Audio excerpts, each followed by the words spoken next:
In this short lecture, I just want to point out some of the key documents of Catholic social thought to give you a really quick overview of what documents exist, and when we talk about Catholic social thought, what's the time period and what are the precise documents that make some of this up.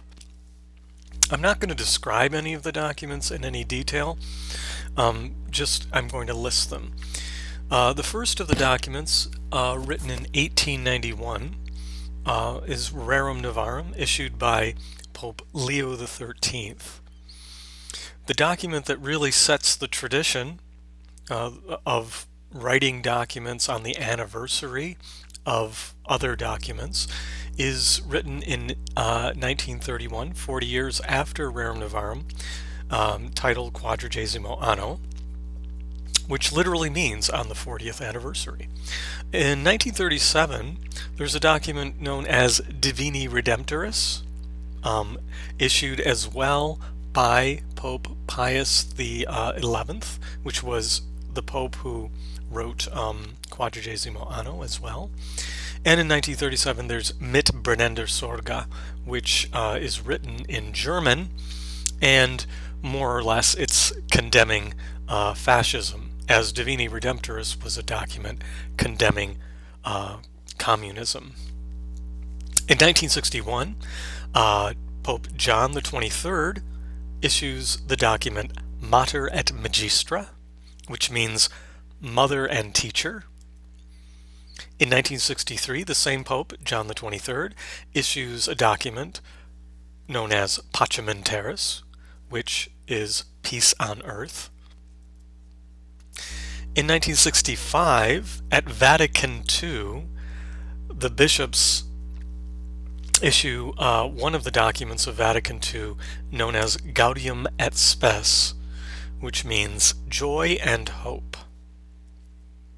In 1967, Pope Paul VI issues the document Popularum Progressio, or Progress or Development of the People.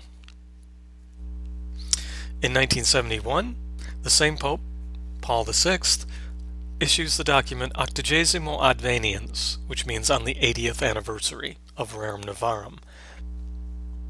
In the same year, a group of bishops issue a document known as Justice in the World. Those bishops were brought together by the Pope in Rome to issue that document, Justice in the World. In 1981, Pope John Paul II issues the document Laborem Exercens, which is on the 90th anniversary of Rerum Novarum. Laborem Exercens is a title that means, of course, manual labor or human labor. Exercens is modifying the word labor to tell us that it's not the kind of labor you do behind a desk, but the kind of labor you do in a ditch. It's laborious kind of labor. In 1987, the same Pope, John Paul II, issues the document Solicitudo Rei Socialis, which means care for social realities, or concern for the social world. In 1991, on the 100th anniversary of Rerum Novarum, we get Centesimus Annos, which means, of course, on the 100th anniversary. Finally, in 2009, we have Pope Benedict XVI issuing the document Caritas in Veritate, which means love in truth.